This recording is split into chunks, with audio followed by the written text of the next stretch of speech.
how we try for mass communication. Here I'm again with another video. In this, I'm going to show you how you can take out all kinds of lock from your iPhone 14. This you see I have face lock in this, or face lock, pin lock, whatever. You don't want no lock at your phone. How you can do that? So you have to go inside your phone. In this case, you have to find the setting option. Here we go at the corner, you can see setting, go inside. You have to find this option, Face ID and password or passcode. Hit this one.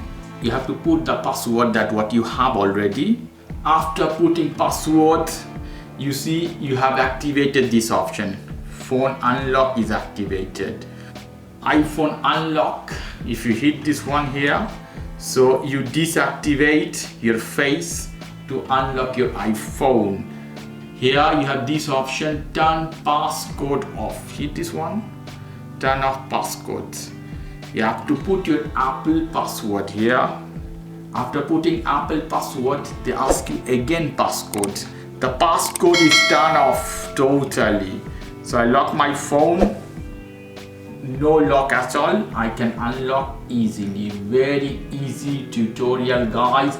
If you like this video, please do subscribe to my channel. If you like this segment, please give me a thumbs up. Take care till then. Bye bye.